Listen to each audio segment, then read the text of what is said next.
Unlike any other kind of miner devices in the market, which the power circuit placed on the hash boards, in Avalon miners of series 7, 8, and 9, a separate board is considered as a power board, which later we call it a PMU, Power Management Unit, which allows the hashboard circuit to be as simple as possible and really easy to repair.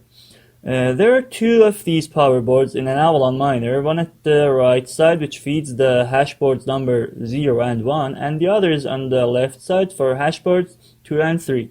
Well, the working principle is the 12 volt is directly connected to the power supply, and the power board is intended to regulate the voltage and deliver it to the hashboards according to the frequency which the ASICs are considered to work with. This actually happens by the command sent from the board and the FPGA to the PMU board using a serial line. We're trying to decode and somehow translate the serial communication and try to use a USB to serial converter to execute the exactly same command to see whether if the PMU will start off or not. What we need here is a USB to serial converter, which mine has a CH341 chip on it for sending commands, and a logic analyzer for listening to the connection. What we're trying to do here is to simulate the connection and try to turn on the PMU without actual board. So when I turn on the PMU board, first there's a little flash on LEDs, and it immediately goes to the standby mode and waits for the command sent from the board to start. First, let us check to see whether if the wiring connections are correct or not.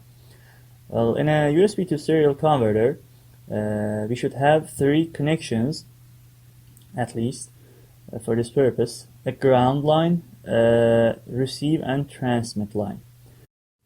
Well, checking the ground line, it is okay. Let's see the transmit line. It is alright, and the receive line is alright as well. Well, everything is ready to do the simulation. We have connected the USB to serial converter, and any serial monitoring app with the capability of sending and receiving commands could be used. Let me first show what we got here. Here are the characters we obtained using the logic analyzer. These are the actual characters. So we restart the board. First, let's check the voltages on the hashboard delivery output. It should be something around 1.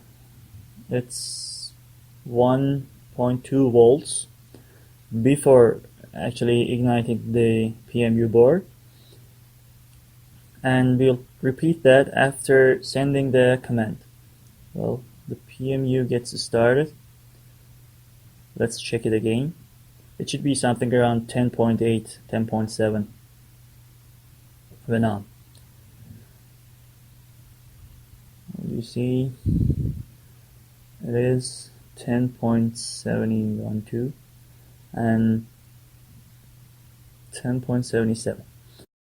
You see, we were able to start off the PMU board directly by executing the same command sent from the board without actually having it connected.